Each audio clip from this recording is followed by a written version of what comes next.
Mesdames et messieurs, bien le bonjour pour ce premier numéro du débat autour de l'actualité en langue française en direct de la télévision El Biled et qui vous accompagnera de manière hebdomadaire chaque samedi.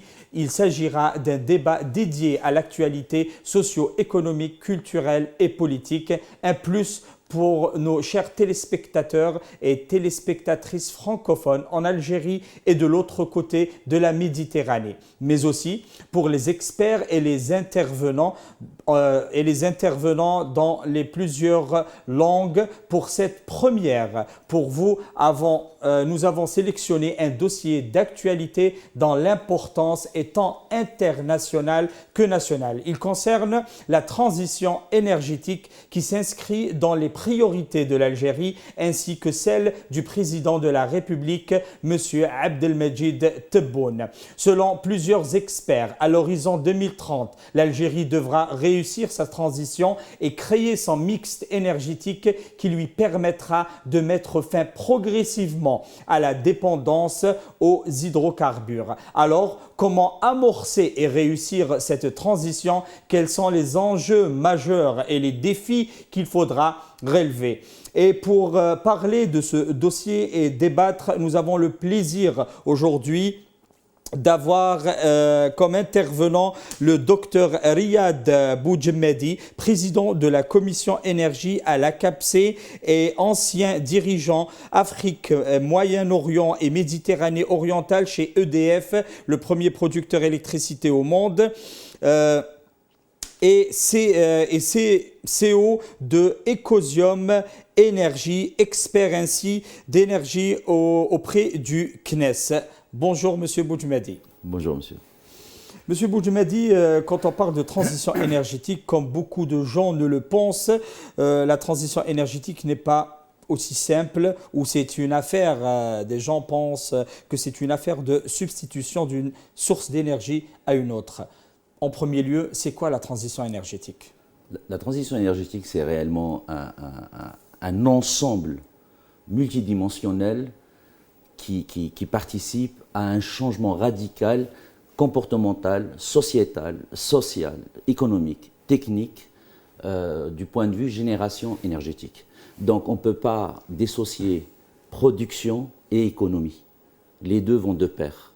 Donc rien que dès qu'on parle économie, ça veut dire qu'il faut réfléchir quelle est la trajectoire qu'il faut prendre pour faire de l'économie d'énergie. Qui dit économie d'énergie dit gain d'argent.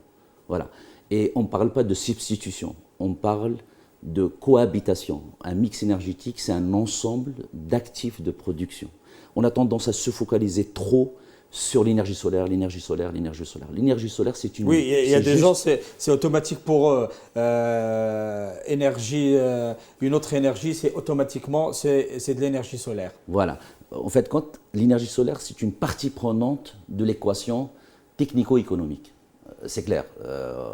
La chance qu'a l'Algérie, c'est qu'elle a un ensoleillement qui est un des plus élevés au monde, mais il n'y a pas que l'ensoleillement. On a aussi le renouvelable, l'éolien. L'éolien, on a un couloir qui est très important. Je reviendrai dessus tout à l'heure quand je vous parlerai de mes 41 propositions que j'ai rédigées avec la CAPC, autant que président de la commission énergie. Et puis vous avez juste en production, vous pouvez faire ce qu'on appelle de l'autoconsommation, vous pouvez accompagner pas mal de secteurs d'activité du pays avec du solaire. Mais à côté, vous avez l'efficacité énergétique, vous avez le smart energy, vous avez le power to X, vous avez l'internationalisation, l'export de nos produits à l'international, tout ça. En fait, c'est une équation qui regroupe plusieurs paramètres que moi j'ai résumés en 5 piliers principaux. Donc on reviendra dessus, j'espère, qui sont le mix énergétique, il faut rentrer dans le détail. On a 15 000 MW à lancer, 1000 MW en 2021, c'est ce qui a été promis. Avant d'y aller sur ce point très important, la transition énergétique, elle est associée aussi au changement climatique. Beaucoup d'experts et beaucoup de gens pensent que croient que la transition énergétique a été accélérée, ça a une liaison ou ça a un rapport avec le réchauffement climatique et les changements climatiques qui affectent y compris l'Algérie. Alors, les facteurs qui poussent le monde entier à aller vers la transition énergétique, attention, il n'y a pas que l'Algérie, hein. C'est le monde entier qui est en train de se poser des questions. Il y a certains qui ont démarré cette transition, il y a d'autres qui ont démarré et puis ils ont fait rebrousse chemin pour changer la feuille de route, et il y a d'autres qui sont en train de travailler dessus, comme l'Algérie. En fait, quand il y a 7 facteurs qui ont fait que, je parle de l'Algérie, hein, pas du monde. Le monde, le premier facteur essentiel, c'est la réduction des émissions de gaz à effet de serre. C'était suite à la signature des accords de Paris lors de la COP 21 qui s'est déroulée en France. C'est pour ça qu'on l'appelle l'accord de Paris. On est signataire. Donc, ça, le monde entier se base sur cette signature pour lancer la transition énergétique. En Algérie, ce qu'il faut savoir, c'est qu'on a d'autres facteurs.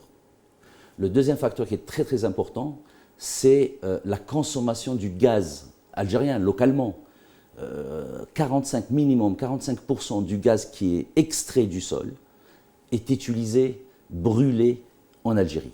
Une partie est brûlée pour l'industrie et pour produire de l'électricité. Ça crée de la valeur.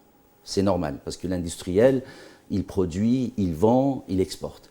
L'électricité, c'est pareil. Si on n'a pas d'électricité produite par des gaz, des centrales à gaz, on ne peut pas non plus faire tourner le tissu gazier. En revanche, il y a une grande partie qui est consommée par le domestique, par le transport, par autre chose. Ça, il faudrait... Mais qui n'est pas productif. Qui n'est pas productif, qui ne crée pas de la valeur. Et ça, donc, il faudrait faire vite, très vite, pour réduire cette consommation. Au moins la freiner. Au moins la freiner, parce que les gisements ne resteront pas vitam aeternam sous terre. Donc, c'est de la consommation d'un stock. Et ce stock, soit on le laisse pour la génération future, soit on le vend pour créer de la recette pour l'État algérien. Troisième facteur, c'est les prix des combustibles dans le monde. Le prix du pétrole, le prix du gaz. Vous avez vu ce qui s'est passé l'année dernière. Les prix sont tombés très très bas. Donc, ils font du yo-yo, ce qu'on appelle du yo-yo sur le marché mondial. Donc, on ne peut pas non plus... Il y a une instabilité des prix de marché. Voilà. Et le quatrième facteur, c'est la baisse réelle aujourd'hui. La baisse réelle des énergies renouvelables. En Arabie Saoudite, il est sorti à $10 le mégawattheure. L'année dernière, il est sorti à $13 le mégawattheure à Abu Dhabi. Il est sorti à 13,26 au Portugal. Vous voyez ce que je veux dire? Donc, en fait, aujourd'hui, c'est indéniable. Ça y est, les faits sont là. Le renouvelable ne coûte pas cher. Je parle du renouvelable classique, solaire et éolien. Et puis, le cinquième facteur, c'est l'évolution du comportement social et sociétal des gens. Les gens, maintenant, la population veut aller vers quelque chose de propre, veut aller vers quelque chose de renouvelable. Le sixième facteur, c'est un facteur très important, c'est l'émergence... Dans le facteur sociétal, l'humanité a déjà fait un genre de transition énergétique quand l'humanité est passée du 100% charbon aux hydrocarbures. En fait, quand la Terre vit des transitions, disons, le monde vit des transitions énergétiques tous les 15-30 ans. Vous voyez, donc, vous l'avez si bien dit, charbon vers le fossile, fossile vers le nucléaire, nucléaire, on revient au gaz, maintenant on part vers le renouvelable.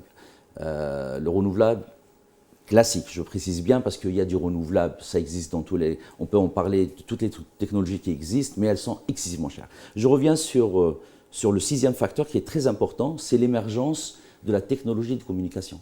Le fait de passer à la 4G, maintenant on est à la 5G en Europe. Moi je discutais avec le CEO d'un des plus grands groupes mondiaux qui travaille sur la 6G, ils sont en train de la tester dans un pays africain. Ils sont en train de tester la 6G, vous voyez, donc on est déjà à la 6G. Et avec la 6G, vous avez des grosses bandes de données qui véhiculent à la seconde. Donc maintenant, on peut faire pas mal de choses avec son smartphone. Et le lien entre la 4G, 5G, 6G avec l'énergie, on appelle ça le smart energy. Donc c'est l'arrivée des smart cities, c'est l'arrivée du smart charging, smart mobility, smart metering. On reviendra là-dessus. Ça, c'est la réalité de demain. Et pas demain dans 30 ans, c'est demain. C'est dans les 5 prochaines années. Ce qui nous amènera à parler du mixte énergétique. Quand on parle de plusieurs sources d'énergie, déjà pour faire la transition énergétique, il faut passer par la création de mix énergétique, créer plusieurs sources d'énergie et faire l'équilibre ou la balance petit à petit du conventionnel vers le solaire, l'éolien ou les autres sources d'énergie. Où en est le mix énergétique au jour d'aujourd'hui? Le mix énergétique algérien, il est essentiellement gazier, donc ça, on va pas. C'est tout à fait normal. Il faudra commencer quelque part. Mais oui, l'ADN algérien, il est gazier, donc il ne faut pas non plus dire pour. C'est-à-dire qu'il ne faut pas remettre en cause cette politique. C'est une politique d'une transition énergétique qu'on a vécue il y a quelques années. C'est une très très belle politique. Maintenant, il y a l'émergence du renouvelable. Il faut ce qu'on appelle le mix énergétique, ça veut dire diversifier le portefeuille d'actifs de production qu'on a. L'arrivée des 15 000 mégawatts, on va atteindre à peu près un mix de renouvelables de l'ordre entre 30 et 35% par rapport. Mais attention, le gaz est très important. La chance qu'on a, c'est qu'on a du gaz. Aujourd'hui, Sonalgaz est en train de déployer de nouvelles centrales de type cycle combiné, on appelle ça les CCGT, pour remplacer les open cycle, les cycles ouverts qu'ils ont actuellement, vers une technologie très moderne qu'on appelle les FRAM 9 de chez GE, parce qu'ils ont signé une JV avec GE pour construire les turbines à gaz et les turbines à vapeur en Algérie. C'est des technologies qui sont moins consommatrices déjà de gaz et de deux avec un rendement très élevé. Le gaz est important dans un mix énergétique, attention. Dans les pays européens, s'ils avaient le gaz, ils le garderaient. S'ils pouvaient avoir le gaz comme nous on l'a, ils le garderaient dans leur actif. La preuve, en France, on a gardé le nucléaire. On va vers un mix énergétique, on va faire rentrer… Mais on garde les points forts. Mais oui.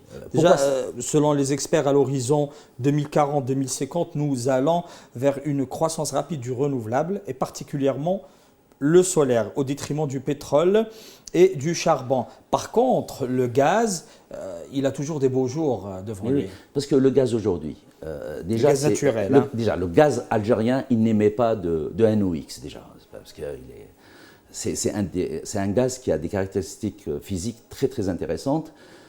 En revanche, le CO2, parce qu'on brûle, donc ça émet, mais ça c'est très facile. Il suffit juste de le capturer. Il y a des technologies qu'on appelle le CCS, Carbon Capture Storage. Ça se fait dans quelques pays européens et dans les deux Amériques. C'est des installations qui ne coûtent pas cher et qui ont démontré leur fiabilité. Donc il suffit juste qu'on équipe nos centrales algériennes, il y a quelques-unes qui vont l'être et d'autres peut-être que ça va arriver, en CCS et puis c'est fini. Donc nos centrales à gaz n'émettront plus de CO2 parce qu'on va le capturer et après sous forme solide et qu'on traitera derrière, parce qu'on peut l'utiliser pour faire des autoroutes, pour faire pas mal de choses. On peut retraiter le produit. Par contre, zéro centrale gaz en Algérie, ça il ne faut pas. Ça c'est clair, moi je suis contre. Il faut maintenir un niveau de centrale à gaz très important. Pourquoi? Parce que le réseau électrique, le réseau algérien, c'est un réseau qui est très moderne, qui est très étoffé. Et vous savez, un réseau doit être maintenu à une certaine fréquence, avec plus ou moins 1 ou 2 Hertz, autour des 50 Hertz imposés. Donc la centrale à gaz a un rôle à jouer pour stabiliser le réseau, pour ne pas vivre les blackouts qu'il y a eu aux États-Unis ou dans quelques pays européens.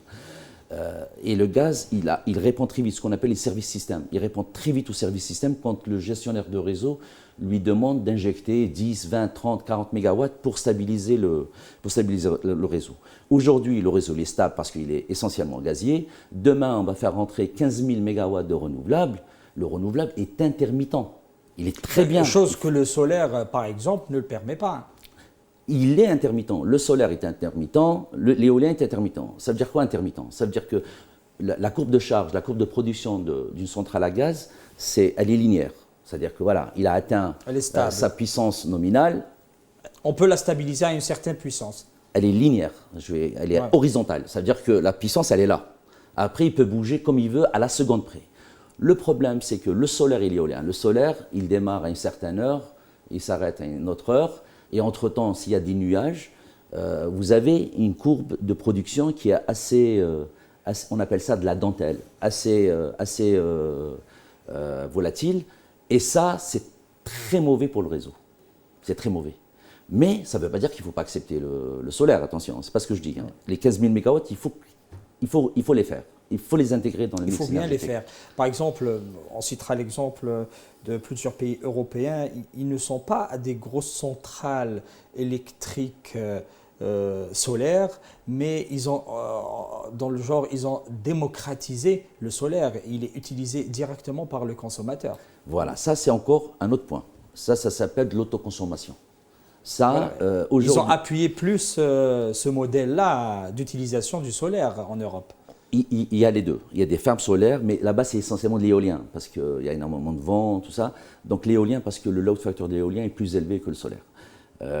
Mais ils ont poussé le consommateur lambda à s'équiper avec des subventions, à s'équiper en panneaux solaires. Tout ça, c'est bien contrôlé. Et à réinjecter dans le réseau. Ils peuvent réinjecter, s'ils ont un surplus, ils peuvent réinjecter sur le réseau. En Algérie, aujourd'hui, on ne peut pas disons, l'autoconsommation, déjà, il faut la développer. Il y a un potentiel entre 3 et 5 gigawatts. C'est un calcul de coin de table que j'ai réalisé et que j'ai vérifié avec quelques experts algériens et ils me l'ont confirmé.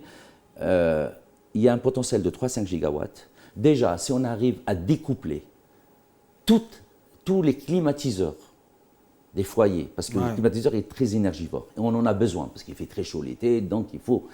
Si on découple juste le climatiseur, on le couple à un panneau solaire qui est sur le toit, déjà on va baisser la pointe d'été pour Sonalgaz, ce qui rendra un grand service pour Sonalgaz. En revanche, on ne peut pas réinjecter aujourd'hui le surplus d'énergie qu'on produit en autoconsommation vers le réseau basse et moyenne tension. Mais ça va venir, je suis sûr. Je fais confiance à mes collègues de Sonalgaz et le savoir-faire du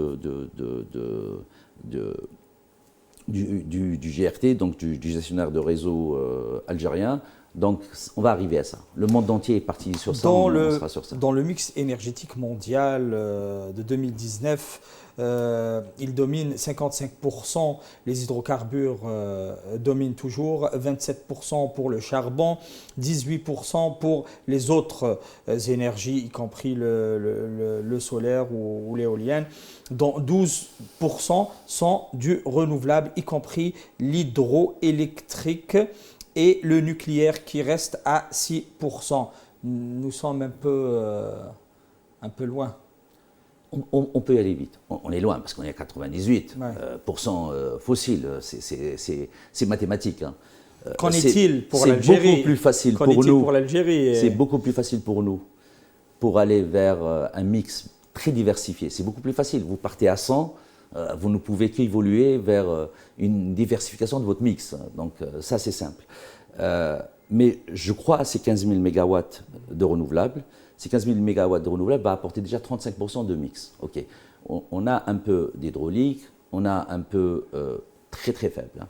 On a un peu, mais il faut, dans les 15 000, il faut lancer l'éolien. Il faut lancer l'éolien parce que c'est très important de mixer entre le solaire et l'éolien. Mais dans les autres pays, ils n'avaient pas le choix non plus. Hein. Ils n'avaient pas le choix parce qu'ils n'ont pas le gaz à porter. Le nucléaire, il y a un pays qui, lui, a tout misé sur le nucléaire il y a quelques années. Quelque part, il a eu raison parce qu'il a baissé la facture d'électricité dans son pays. Aujourd'hui, il est en train de réfléchir pour faire rentrer dans le mix une part importante de renouvelables. Et aujourd'hui, la question, qu'en est-il de l'Algérie par rapport à cette tendance et à la base dont elle dispose comme énergie, comme le solaire? Au jour d'aujourd'hui, on commence à peine avec un petit 500 mégawatts de production par les panneaux solaires par rapport aux 19 000 mégawatts installés et qui sont essentiellement par une injection gazière. Donc le problème au jour d'aujourd'hui, c'est nos capacités de production de gaz et ce que nous consommons aujourd'hui. Nous savons tous que l'Algérie dépend de ses exportations en hydrocarbures et du gaz. Si d'ici 2040, nous restons sur cette consommation qui a tendance à augmenter chaque année. L'Algérie va être mise devant un dilemme de soit consommer son gaz ou l'exporter. Nous allons revenir tout de suite sur ce point. Nous faisons une petite pause et nous revenons vers vous.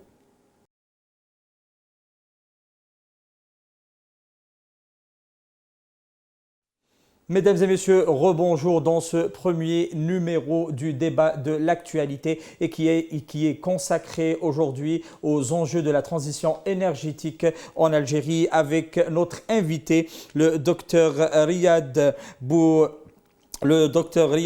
Boudjemdi, président de la commission énergie à l'ACAPC et ancien dirigeant Afrique, Moyen-Orient et Méditerranée orientale de l'EDF, le premier producteur d'électricité mondial. Rebonjour, monsieur Boudjemdi. Bonjour. Donc, nous étions en train de parler du mix énergétique et avec l'équipe, si c'est possible, de nous lancer les diagrammes concernant l'évolution du mix énergétique. L'Agence internationale de l'énergie AIE a élaboré plusieurs scénarios de l'évolution prévisible du mix énergétique d'ici 2035. Le scénario moyen, New Policy Scenario, met en évidence l'augmentation de la demande en énergie qui passe de 13 000 millions de tonnes équivalent pétrole en 2011 à 17 400 en 2035. La part de l'énergie fossile, pétrole, gaz, charbon restera largement dominante. Elle passerait de 81% en 2011 à 76% en 2035. Les énergies renouvelables, y compris hydraulique et biomasse, seront en croissance de 13% en 2011 à 18% en 2035. Les différents scénarios de l'AIE n'envisagent pas la transition radicale du mix énergétique mondial d'ici 2040. Dans son scénario Sustainable Développement censé présenter une trajectoire compatible avec les objectifs internationaux de lutte contre le réchauffement climatique. Il est certes envisagé un très fort recul du charbon et un développement accéléré des énergies renouvelables dans les 2 décennies à venir, mais les énergies fossiles resteraient fortement majoritaires à l'horizon 2040. Monsieur Riyad, comment va-t-on réussir notre transition énergétique en Algérie? Quelles sont les bonnes décisions et les bons points à prendre et surtout les mauvaises à éviter? Je rebondis juste sur ce que vous venez de présenter, qui est excellent. Vous avez dit qu'il va y avoir une hausse de la demande d'énergie mondiale, mais la part du fossile reste toujours là et il est même en hausse. Ouais. Je peux vous le confirmer. Il est même en hausse. D'ailleurs, on le voit ces jours-ci, la hausse du prix du baril est par rapport à la hausse de la demande de l'énergie. Ça augure quelque chose de très clair. Ça veut dire quoi? Ça veut dire qu'il y a la demande mondiale pour aller vers le renouvelable, ce qui est une bonne chose, mais il y a les intérêts économiques d'abord du pays. Ouais. L'Algérie elle doit faire passer d'abord en priorité ses intérêts économiques. On est gazier, on ne va pas arrêter le programme gazier de Sonalgaz, ça c'est clair et net que non. Le réduire un peu à horizon 2038-2040, je comprendrais, mais maintenant c'est non, parce qu'il n'y a rien en face. Donc le temps de développer... Ça c'est sûr, mais il faut développer quelque chose. Voilà, le temps de développer le renouvelable. Parce que là, on a une feuille de route jusqu'à 2035. Il y a la sécurité énergétique, hein, qui est primordiale. Voilà. Pour moi, ça c'est la priorité numéro 1. C'est la sécurité énergétique. Donc le gaz, pas de touche pour l'instant. On attend l'arrivée des 15 000 mégawatts. Ces 15 000 mégawatts vont monter crescendo jusqu'à 2035. Et quand elles arrivent en 2035, vous allez voir, il y aura un équilibre qui va se faire tout seul avec le gaz. Donc zéro gaz, moi personnellement, je ne le préconise pas du tout. Ouais. Ça c'est clair. Hein. Maintenant, l'Algérie, comment elle va faire? Je vous l'ai dit tout à l'heure, la transition énergétique, c'est multidimensionnel. Il n'y a pas que le solaire et le mix énergétique. Il y a aussi l'efficacité énergétique. Il y a le smart energy, il y a le power to X, on reviendra dessus, c'est-à-dire à partir de l'énergie, on génère soit de l'ammoniac vert, soit de l'hydrogène vert. Ça, c'est les sujets qui sont d'actualité. Et puis l'Algérie, maintenant, je vous donne une information. Vous savez que Sonalgaz, c'est une société qui a des KPI, ce qu'on appelle les Key Performance Indicators, les indicateurs de performance, parmi les meilleurs sur la zone Afrique et Moyen-Orient. Parmi les meilleurs. Par rapport à quoi? Les KPI, c'est le fonctionnement d'une centrale, comment elle tourne, est-ce qu'elle consomme, elle ne consomme pas, est-ce qu'elle est disponible, elle n'est pas disponible, le réseau, est-ce qu'il est disponible, il n'est pas disponible, est-ce qu'il y a des blackouts, il n'y a pas de blackouts. Donc il y a plusieurs parts. Ouais. Elle fait partie des meilleurs. Je ne dis pas elle fait partie, elle est 5e ou 6e, elle est parmi Elle donne de les la meilleures. performance par rapport Donc aux ça autres prouve qu'on a, j'arrive à la conclusion, ça prouve qu'on a une vraie compétence dans l'énergie électrique, une vraie. On n'est pas une vraie compétence. L'Algérie a une vraie compétence qu'il faudra dans le domaine exporter. électrique. Un, on y arrive Ouais. sur l'exportation. Deux, l'Algérie a un vrai ADN renouvelable. L'Algérie a été le premier pays, les années 70, à avoir créé un village au sud qui était 100% solaire. Il y avait des chauffe-eau solaires, il y avait des panneaux solaires, et puis quelques années après, on a créé le premier centre de recherche du renouvelable.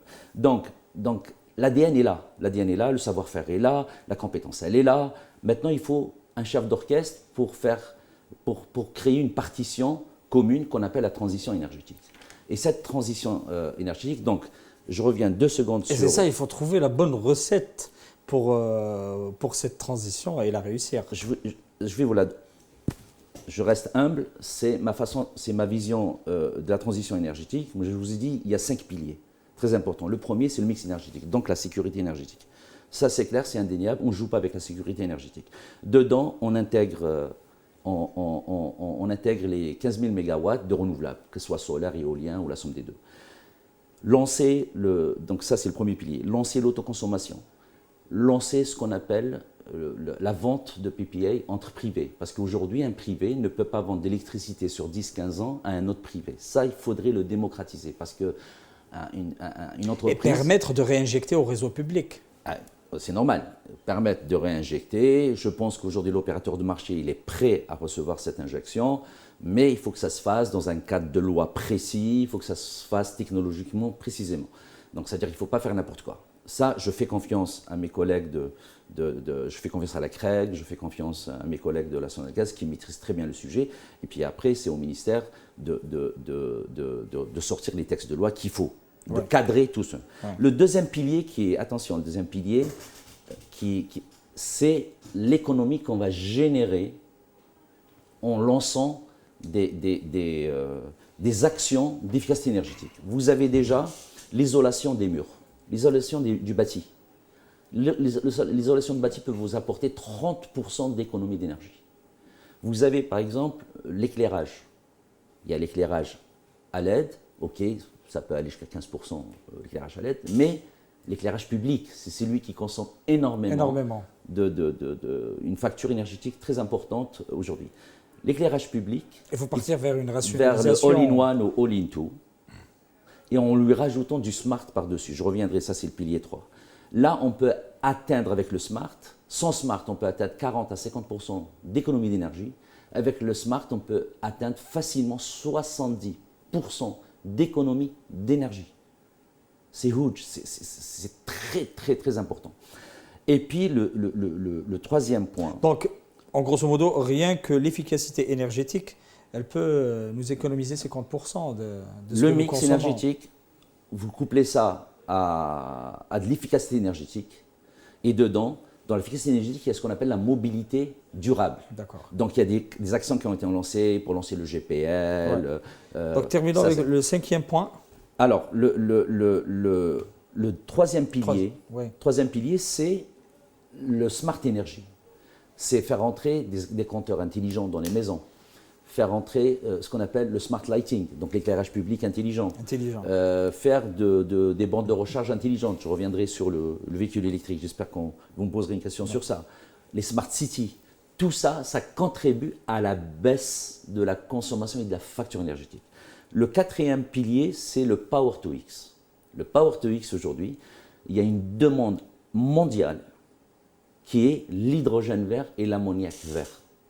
D'accord ? L'hydrogène, c'est la nouvelle tendance européenne. Il y a beaucoup d'entreprises et de grands holdings comme l'ENI, par exemple, qui se lancent dans l'hydrogène à une vitesse énorme. Il n'y a pas qu'ENI, c'est tout le monde. C'est tout le monde. Je vais vous expliquer rapidement. L'hydrogène, c'est le futur. C'est fini. On est dedans. On n'est pas en train de préparer, on est dedans. En Europe, vous allez voir des voitures qui circulent, c'est des voitures de test qui sont équipées de ce qu'on appelle les piles à combustible. Donc, elles sont chargées par de l'hydrogène. Et on attend, la première voiture, on l'attend entre 2028 et 2030. Si c'est possible, pour simplifier à nos téléspectateurs et téléspectatrices, c'est quoi l'hydrogène? Donc, c'est la nouvelle énergie, tendance qui se propulse, c'est quoi? L'hydrogène, ça a toujours existé. Hein. Ouais. On produit, en Algérie, on produit de l'hydrogène à base de ce qu'on appelle du vapoformage. Ça existe. Hein. Ça existe en Europe, ça existe aux États-Unis. Le problème, c'est qu'on appelle ça l'hydrogène gris. Voilà. C'est-à-dire il est sale. Il est sale pourquoi? Parce que vous émettez des gaz à effet de serre, tout ça. Donc on a coloré la façon de produire l'hydrogène. Après, vous avez l'hydrogène bleu. L'hydrogène bleu, c'est quoi? C'est de l'électrolyse, c'est une autre façon de produire. L'autre, c'est du vapoformage, donc c'est des grosses raffineries et tout ça. Que l'électrolyse, c'est décentralisé, c'est des petites unités. Et comme elles sont énergivores, l'électricité qui alimente cette électrolyse provient d'une centrale à gaz. Par contre, avec du CCS, avec du Carbon Capture Storage. C'est ce que je vous disais tout à l'heure, c'est la capture du carbone, voilà, du CO2. Et puis après, vous avez le vert. Le vert, c'est quoi? C'est toujours le même électrolyse que celui du bleu, mais en revanche, l'électricité provient de l'électricité solaire ou éolienne, donc renouvelable, ou hydroélectrique, ou hydraulique, ou biomasse, ou géothermie. Voilà, donc c'est ça la différence. Aujourd'hui, il y a un vrai marché. Il y a un vrai marché et l'Algérie a une vraie opportunité. L'Algérie a des énergies renouvelables, que ce soit solaire ou éolien, donc ils peuvent produire ce qu'on appelle de l'hydrogène vert, mais elle a aussi une force que les autres n'ont pas. C'est qu'elle peut produire aussi de l'hydrogène bleu. Et moi, c'est ce que je dis, il faudrait que l'Algérie produise un hydrogène vert bleuâtre. Ça veut dire que dans la journée, quand il y a du soleil, quand il y a du vent, on utilise donc l'énergie renouvelable pour produire de l'hydrogène à base d'électrolyse. Et le soir, quand il n'y a ni vent, ni électricité, ni énergie solaire, on utilise l'électricité qui va provenir de nos centrales à gaz, de centrales à gaz. Et là, ça sera un mélange de bleu et de vert. Et ça, c'est accepté aujourd'hui par les consommateurs. C'est accepté.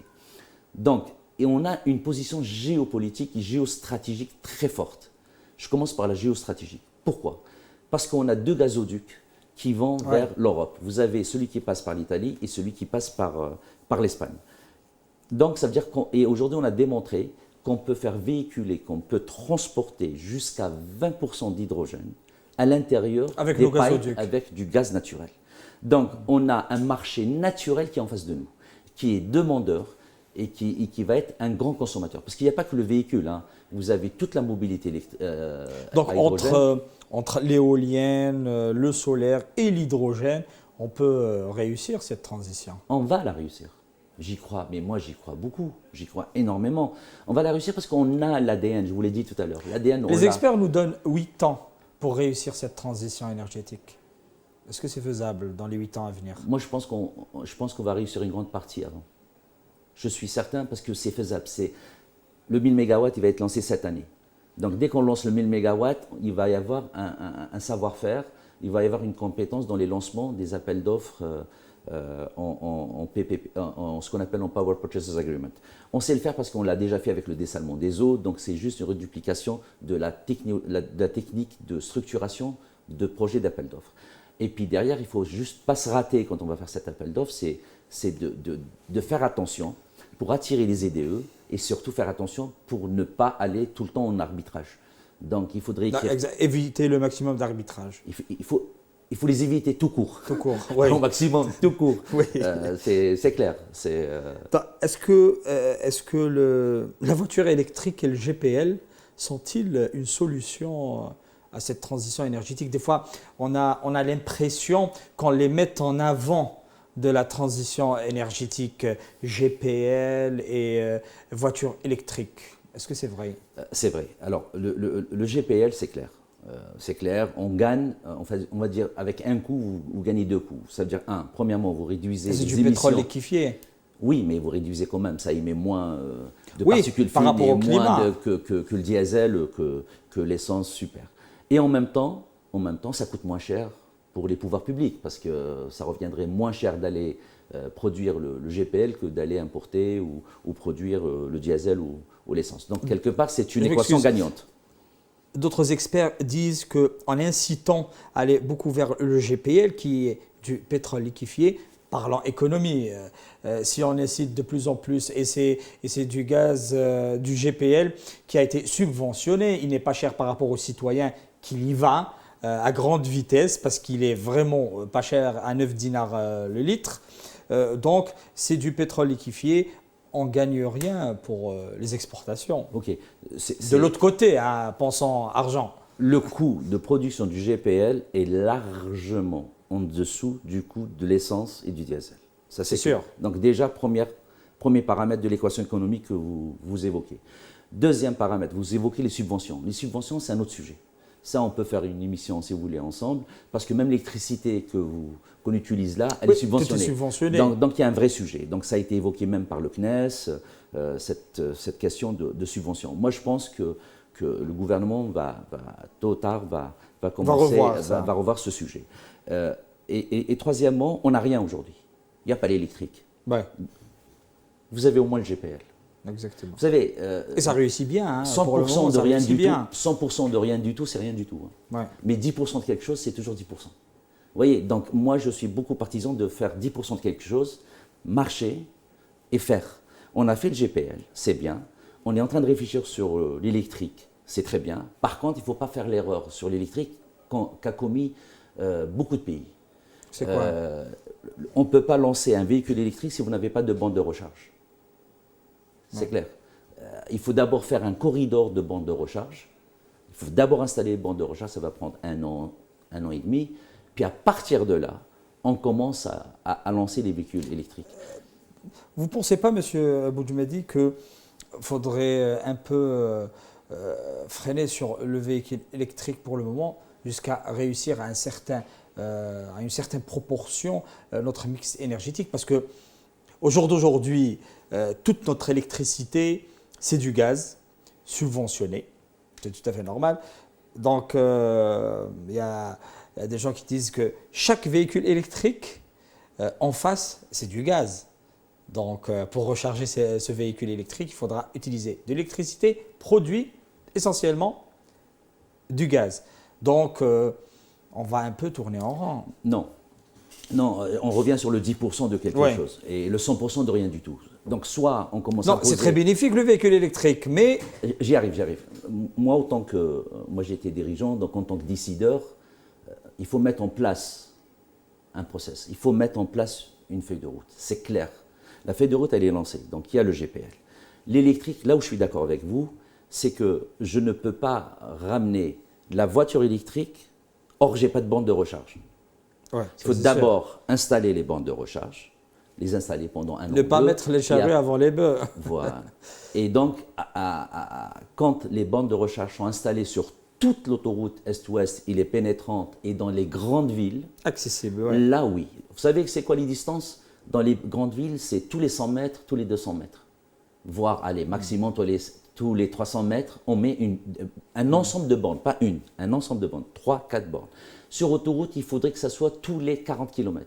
C'est entre 30 et 50 km. Donc, il faudrait qu'il y ait des bandes de recharge. Ou bien les mettre avec le réseau de Naftal. Oui, ça peut être Naftal, ça peut être Sonalgaz, il y a toujours des solutions. Et il y a quelque chose qu'il faut retenir, c'est que les bandes de recharge aujourd'hui, vous avez plusieurs types. Vous avez les bandes de recharge, aujourd'hui, le type de bande de recharge, vous avez les 3,5 kW, les 7 kW et les 22. La 22, c'est l'ultra rapide. Maintenant, on est monté à 35, on est même à 45. Ce qu'il faut savoir, c'est qu'aujourd'hui, un véhicule électrique, avec une bande de 7 kW, c'est quand même 7-8 heures de recharge pour arriver à 75% de la recharge de la batterie. 7-8 heures, c'est beaucoup. À la maison, ça peut valoir le coup. Vous arrivez le soir, vous la branchez. Maintenant, le lien avec le gaz. Le gaz est là. vous n'avez pas le choix. Donc vous allez Oui, vendre de c'est sûr. l'électricité qui est pour le véhicule électrique qui provient d'une centrale à gaz. Ça, c'est normal. Ça, on ne va pas non plus créer un autre problème. Pour moi, il n'y a pas de problème. La centrale à gaz, elle est là, elle Non, produit, là, il faut utiliser la production de cette électricité. Moi, je parlais du côté business, parce que l'État pense comme ça aussi. Il faut réduire les coûts de l'essence, du gasoil qui coûte énormément cher, que ce soit en production ou pour le citoyen qui est subventionné. Quand on met le véhicule électrique, c'est bien, c'est moins cher, ça coûtera moins cher. C'est ce que je voulais, je voulais en arriver là. Et c'est zéro CO2. Exactement. Maintenant, vous allez me poser une autre question. Je me la pose à votre place. C'est, est-ce que ça va être électrique tout le temps? Non. Moi, j'y crois pas. Voilà. Donc moi, j'ai travaillé sur plusieurs dossiers, surtout sur l'hydrogène. Énormément, j'ai travaillé sur le véhicule électrique dans mon ancien poste. Aux États-Unis, ils sont passés par les véhicules hybrides. J'y arrive. Donc, moi, j'y crois beaucoup plus à l'hybride rechargeable. Ouais, qui s'auto-recharge. Qui s'auto-recharge et que vous pouvez charger, rechargeable. C'est-à-dire que vous pouvez brancher la borne et le charger. Moi, j'y crois beaucoup à ce type de véhicule. Pourquoi? Maintenant, on fait des véhicules qui peuvent répondre aux exigences du cahier des charges qui sont de 1,6, de 1600 cm3. Maintenant, on fait des moteurs à 1400, 1500, 1600 cm3 et qui en même temps ont une batterie qui ont des autonomies de 50 à 60 km. En revanche, là où moi j'ai ma croyance, elle est sûre, c'est on va vers une mobilité à hydrogène. On va vers une mobilité à hydrogène. C'est-à-dire que les véhicules, à partir de 2030, ils seront essentiellement à base de piles à combustible, l'hydrogène. Donc, le monde de demain, il sera hydrogène. On a commencé déjà les trains en Europe, ils sont à base d'hydrogène. Peut-être qu'en Algérie, il faudra temporiser pour le véhicule électrique. Non, on peut faire une... Si on aura l'hydrogène. On ne peut pas temporiser parce qu'il y a une dynamique. Ouais. Il ne faut pas temporiser. Il faut faire ce qu'on appelle des passages de transition. C'est une transition. Passer par l'électrique. L'électrique et l'hybride rechargeable, les deux. C'est-à-dire qu'il faut coupler les deux. Passer par cette phase de transition qui va durer jusqu'à 2028-2030. Entre-temps, on va lancer le Power-to-X hydrogène. Donc, on va commencer à faire de l'électrolyse en Algérie, maîtriser surtout la technologie et puis commencer à vendre et à apprendre à construire ce qu'on appelle des stations à hydrogène. Pour pouvoir charger un véhicule à hydrogène, il faut bien des stations à hydrogène. Donc, il faudrait qu'on ait une ou deux ou trois au début pour maîtriser. Il faut ramener quelques véhicules à hydrogène pour test en Algérie, pour voir comment elles réagissent avec la température, comment elles réagissent avec l'état des routes, comment elles réagissent avec le fonctionnement comportemental des citoyens, tout ça. Et ça, il faut le commencer. Il faut le commencer tout de suite. Il ne faut pas attendre 2030. Ça, c'est Monsieur Boudjmadi, parce qu'on arrive à la fin de l'émission en une phrase, comment voyez-vous l'horizon 2030 en transition énergétique en Algérie?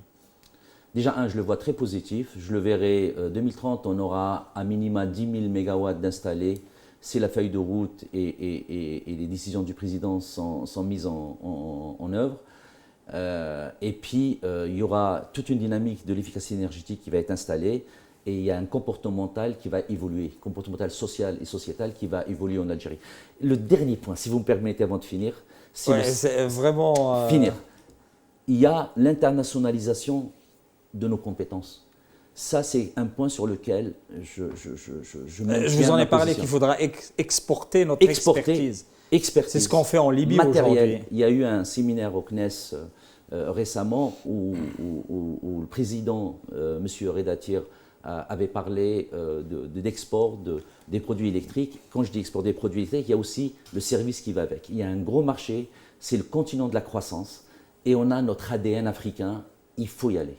Eh ben, parfait, il faut y aller. Merci beaucoup, Dr Riyad Boudjmadi, président de la commission énergie à la CAPC et dirigeant Afrique et Moyen-Orient, ex-dirigeant Afrique et Moyen-Orient de EDF, premier producteur d'électricité au monde. Merci d'avoir été avec nous dans ce premier numéro du débat de l'actualité. Nous arrivons à la fin de notre débat d'aujourd'hui. Je vous retrouve la semaine prochaine dans un autre dossier. Bien au revoir.